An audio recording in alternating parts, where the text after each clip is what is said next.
بسم الله الرحمن الرحيم. ياسين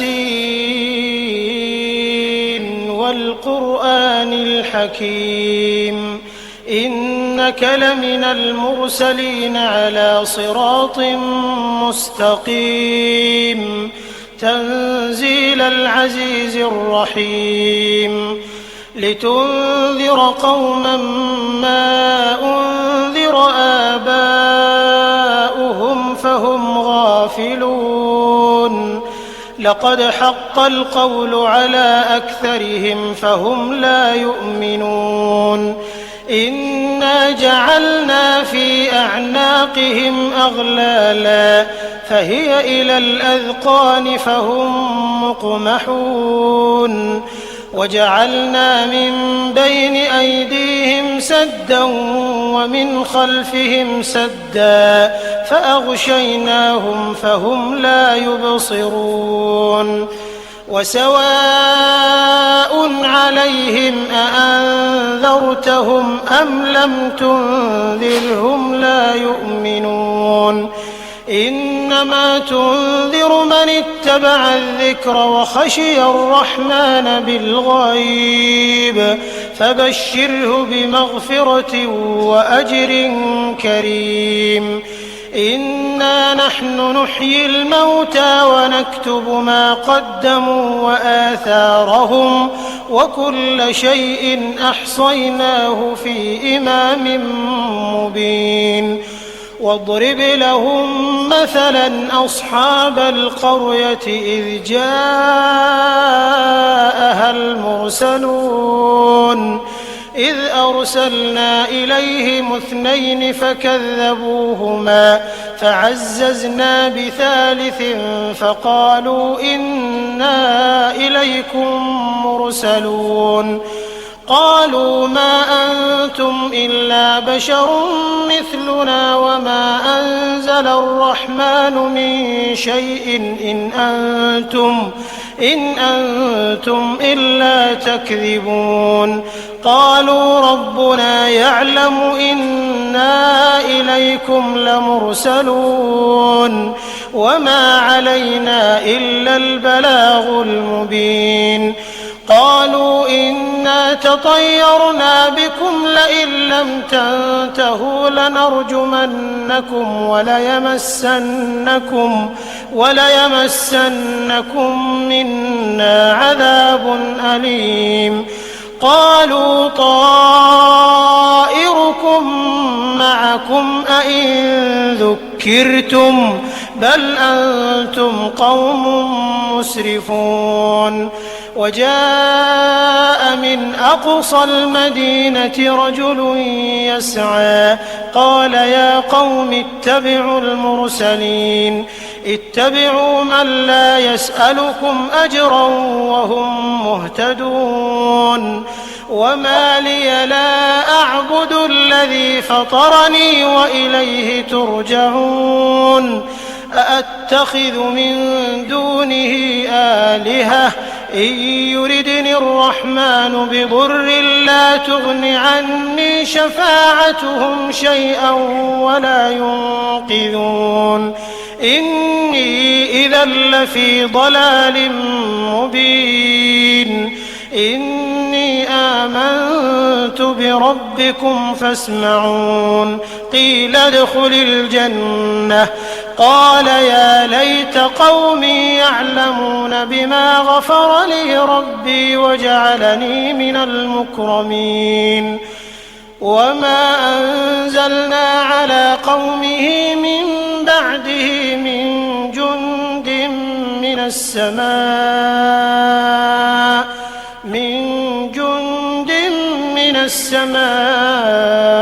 وما كنا منزلين إن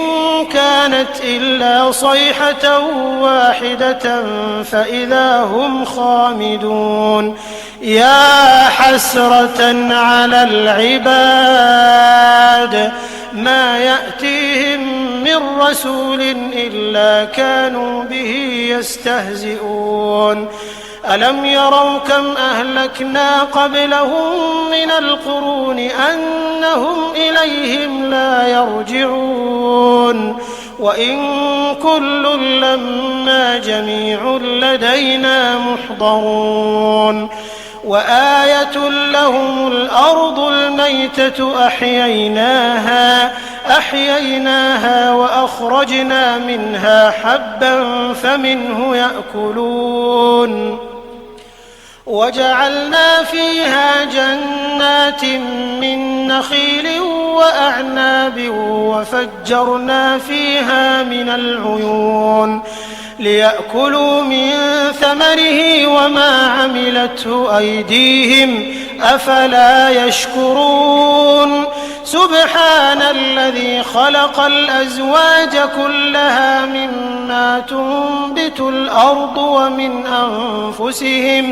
ومن أنفسهم ومما لا يعلمون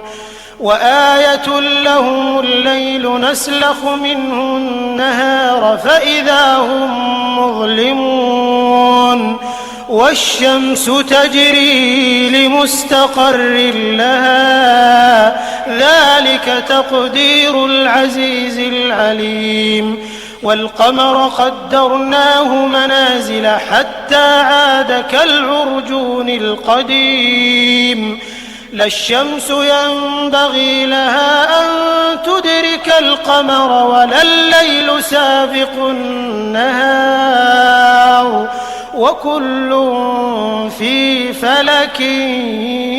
يسبحون وآية لهم أنا حملنا ذريتهم في الفلك المشحون وخلقنا لهم من مثله ما يركبون وإن نشأ نغرقهم فلا صريخ لهم ولا هم ينقذون إلا رحمة منا ومتاعا إلى حين وإذا قيل لهم اتقوا ما بين أيديكم وما خلفكم لعلكم ترحمون وما تأتيهم من آية من آيات ربهم إلا كانوا عنها معرضين وإذا قيل لهم أنفقوا مما رزقكم الله قال الذين كفروا للذين آمنوا أنطعم من لو يشاء الله أطعمه إن أنتم إلا في ضلال مبين ويقولون متى هذا الوعد إن كنتم صادقين ما ينظرون إلا صيحة واحدة تأخذهم وهم يخصمون فلا يستطيعون توصية ولا إلى أهلهم يرجعون ونفخ في الصور فإذا هم من الأجداث إلى ربهم ينسلون قالوا يا ويلنا من بعثنا من مرقدنا هذا ما وعد الرحمن وصدق المرسلون إن كانت إلا صيحة واحدة فإذا هم جميع لدينا محضرون فاليوم لا تظلم نفس شيئا ولا تجزون إلا ما كنتم تعملون إن أصحاب الجنة اليوم في شغل فاكهون هم وأزواجهم في ظلال على الأرائك متكئون لهم فيها فاكهة ولهم ما يدعون سلام قولا من رب رحيم وامتازوا اليوم أيها المجرمون ألم أعهد إليكم يا بني آدم ألا تعبدوا الشيطان إنه لكم عدو مبين وأن اعبدوني هذا صراط مستقيم ولقد أضل منكم جبلا كثيرا أفلم تكونوا تعقلون هذه جهنم التي كنتم توعدون اصلوها اليوم بما كنتم تكفرون اليوم نختم على أفواههم وتكلمنا أيديهم وتشهد أرجلهم بما كانوا يكسبون ولو نشاء لطمسنا على أعينهم فاستبقوا الصراط فأنى يبصرون ولو نشاء لمسخناهم على مكانتهم فما استطاعوا مضيا ولا يرجعون ومن نعمره ننكسه في الخلق أفلا يعقلون وما علمناه الشعر وما ينبغي له إن هو إلا ذكر وقرآن مبين لينذر من كان حيا ويحق القول على الكافرين أولم يروا أنا خلقنا لهم مما عملت أيدينا أنعاما فهم لها مالكون وذللناها لهم فمنها ركوبهم ومنها يأكلون ولهم فيها منافع ومشارب أفلا يشكرون واتخذوا من دون الله آلهة لعلهم ينصرون لا يستطيعون نصرهم وهم لهم جند محضرون فلا يحزنك قولهم إنا نعلم ما يسرون وما يعلنون أولم ير الإنسان أنا خلقناه من نطفة فإذا هو خصيم مبين وضرب لنا مثلا ونسي خلقه قال من يحيي العظام وهي رميم قل يحييها الذي أنشأها أول مرة وهو بكل خلق عليم الذي جعل لكم من الشجر الأخضر نارا فإذا أنتم منه توقدون أوليس الذي خلق السماوات والأرض بقادر على أن يخلق مثلهم بلى وهو الخلاق العليم إنما أمره إذا أراد شيئا أن يقول له كن فيكون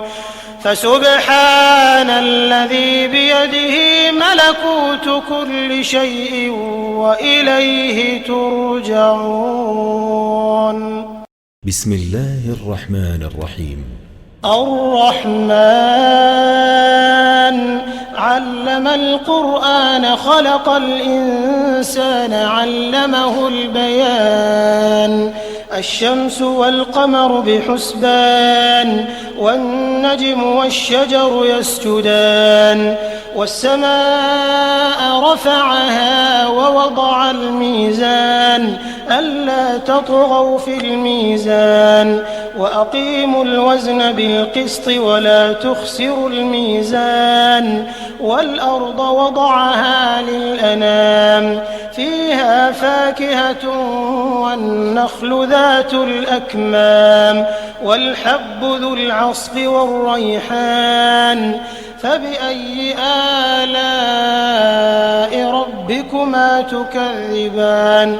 خلق الإنسان من صلصال كالفخار وخلق الجان من مارج من نار فبأي آلاء ربكما تكذبان رب المشرقين ورب المغربين فبأي آلاء ربكما تكذبان مرج البحرين يلتقيان بينهما برزخ لا يبغيان فبأي آلاء ربكما تكذبان يخرج منهما اللؤلؤ والمرجان فبأي آلاء ربكما تكذبان وله الجوار المنشآت في البحر كالأعلام فبأي آلاء ربكما تكذبان كل من عليها فان ويبقى وجه ربك ذو الجلال والإكرام فبأي آلاء ربكما تكذبان يسأله من في السماوات والأرض كل يوم هو في شأن فبأي آلاء ربكما تكذبان سنفرغ لكم أيها الثقلان فبأي آلاء ربكما تكذبان يا معشر الجن والإنس إن استطعتم أن تنفذوا من أقطار السماوات والأرض فانفذوا لا تنفذون إلا بسلطان فبأي آلاء ربكما تكذبان يرسل عليكما شواظ من نار ونحاس فلا تنتصران فبأي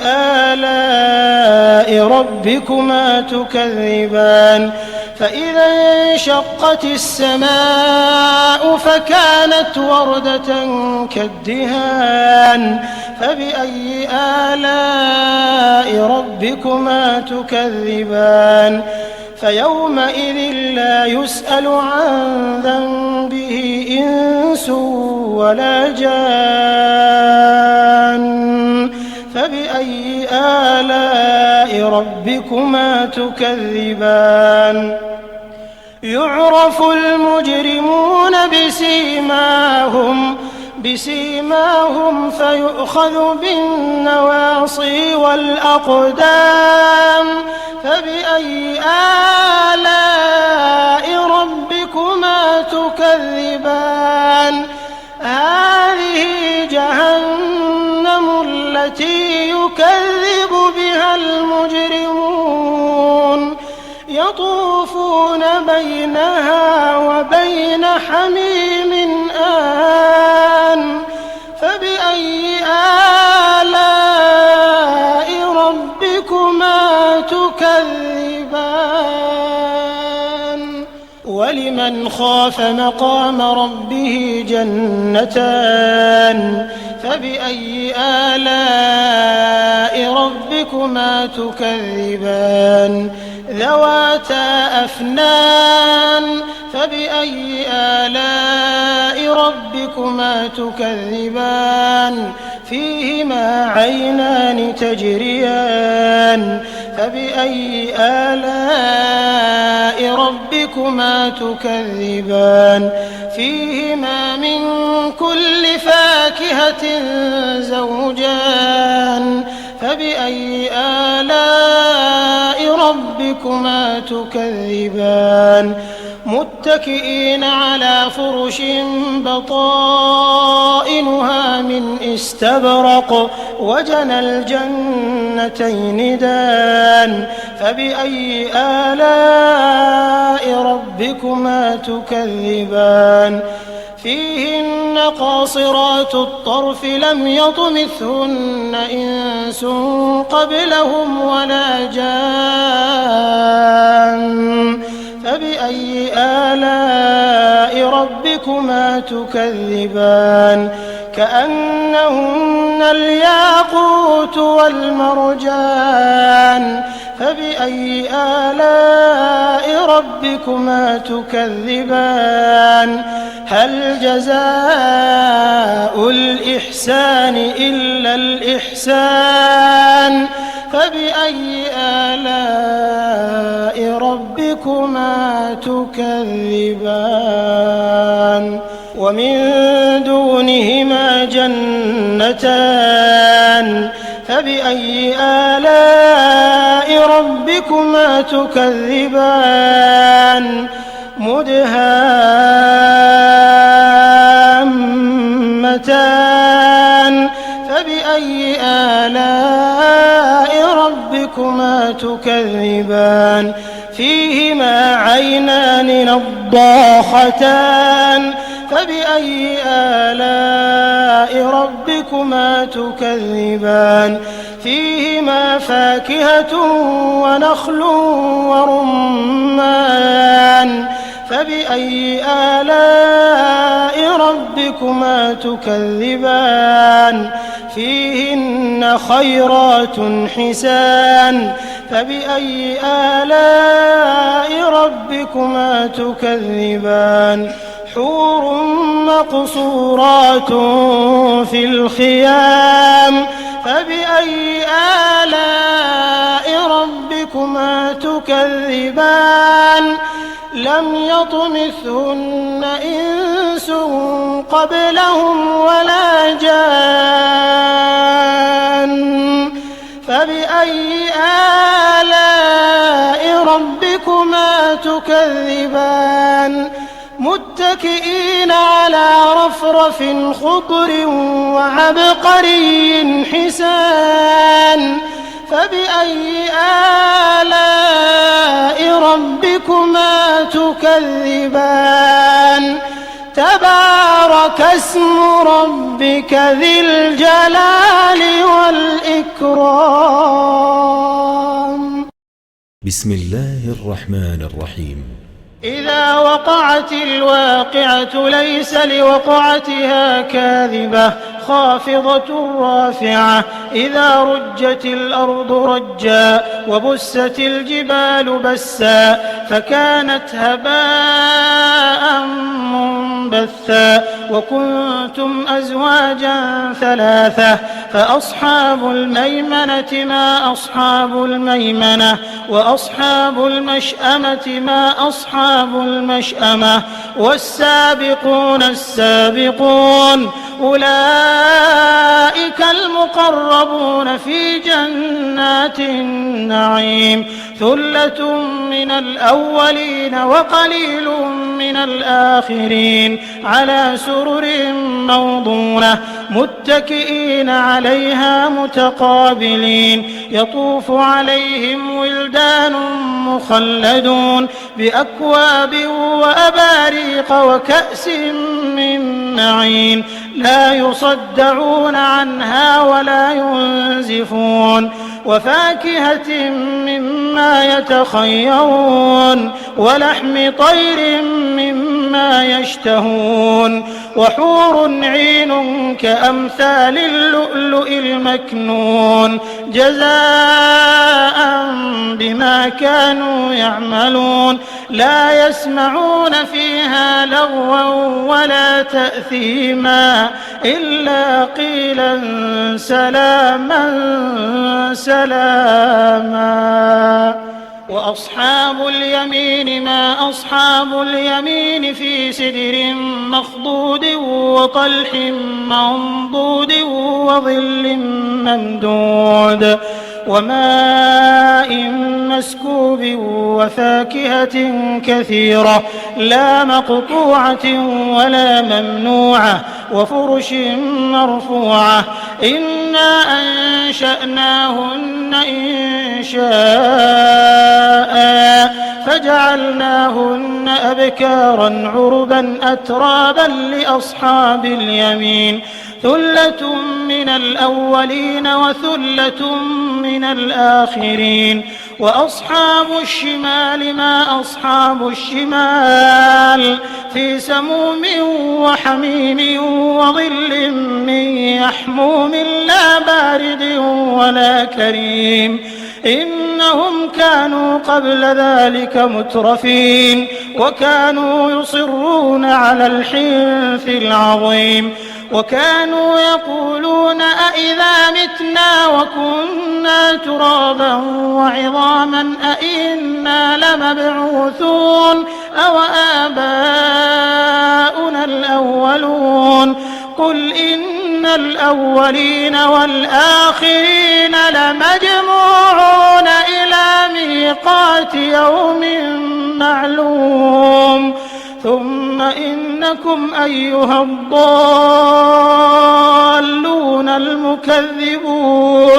لآكلون من شجر من زقوم فمالئون منها البطون فشاربون عليه من الحميم فشاربون شرب الهيم هذا نزلهم يوم الدين نحن خلقناكم فلولا تصدقون أفرأيتم ما تمنون أأنتم تخلقونه أم نحن الخالقون نحن قدرنا بينكم الموت وما نحن بمسبوقين على أن نبدل أمثالكم وننشئكم فيما لا تعلمون ولقد علمتم النشأة الأولى فلولا تذكرون أفرأيتم ما تحرثون أأنتم تزرعونه أم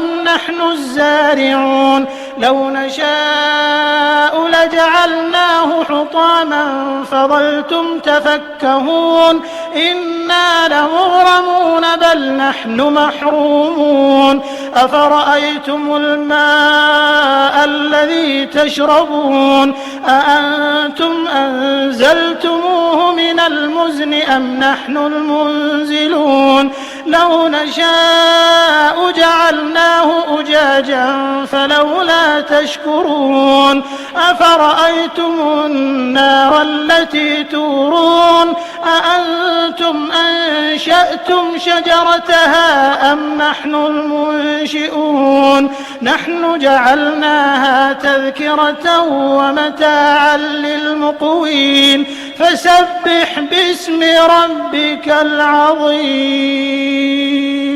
فلا أقسم بمواقع النجوم وإنه لقسم لو تعلمون عظيم إنه لقرآن كريم في كتاب مكنون لا يمسه إلا المطهرون تنزيل من رب العالمين أفبهذا الحديث أنتم مدهنون وتجعلون رزقكم أنكم تكذبون فلولا إذا بلغت الحلقوم وأنتم حينئذ تنظرون ونحن أقرب إليه منكم ولكن لا تبصرون فلولا إن كنتم غير مدينين ترجعونها إن كنتم صادقين فأما إن كان من المقربين فروح وريحان وجنة نعيم وأما إن كان من أصحاب اليمين فسلام لك من أصحاب اليمين وأما إن كان من المكذبين الضالين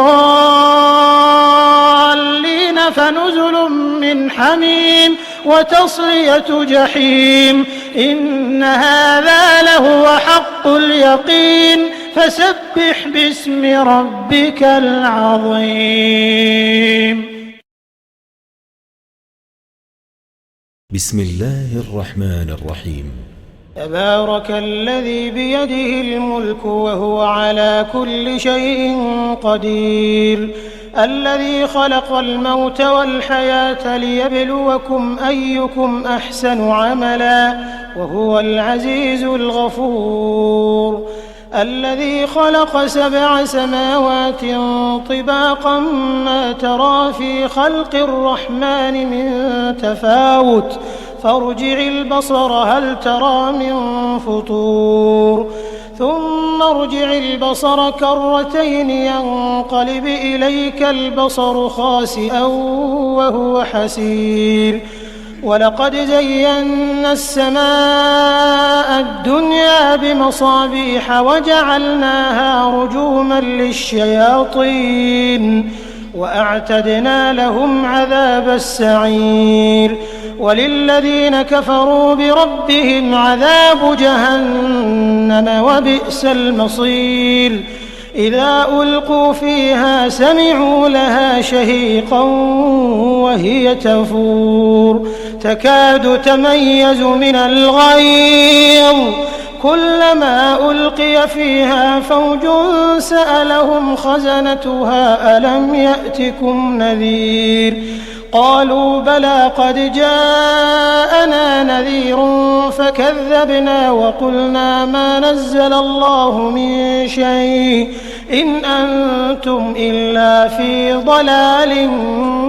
كبير وقالوا لو كنا نسمع أو نعقل ما كنا في أصحاب السعير فاعترفوا بذنبهم فسحقا لأصحاب السعير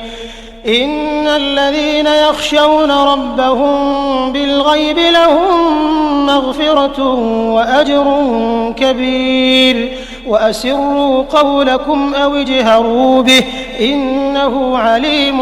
بذات الصدور ألا يعلم من خلق وهو اللطيف الخبير هو الذي جعل لكم الأرض ذلولا فامشوا في مناكبها وكلوا من رزقه وإليه النشور أأمنتم من في السماء أن يخسف بكم الأرض فإذا هي تمور أم أمنتم من في السماء أن يرسل عليكم حاصبا فستعلمون كيف نذير ولقد كذب الذين من قبلهم فكيف كان نكير أولم يروا إلى الطير فوقهم صافات ويقبضن ما يمسكهن إلا الرحمن إنه بكل شيء بصير أمن هذا الذي هو جند لكم ينصركم من دون الرحمن إن الكافرون إلا في غرور أمن هذا الذي يرزقكم إن أمسك رزقه بل لجوا في عتو ونفور أفمن يمشي مكبا على وجهه أهدى أم من يمشي سويا على صراط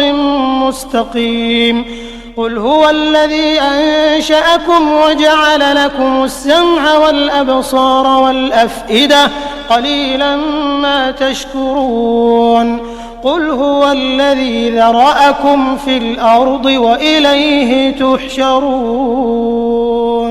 ويقولون متى هذا الوعد إن كنتم صادقين قل إنما العلم عند الله وإنما أنا نذير مبين فلما رأوه زلفة سيئت وجوه الذين كفروا وقيل هذا الذي كنتم به تدعون قل أرأيتم إن أهلكني الله ومن معي أو رحمنا فمن يجير الكافرين من عذاب أليم قل هو الرحمن آمنا به وعليه توكلنا فستعلمون من هو في ضلال مبين قل أرأيتم إن أصبح ماؤكم غورا فمن يأتيكم بماء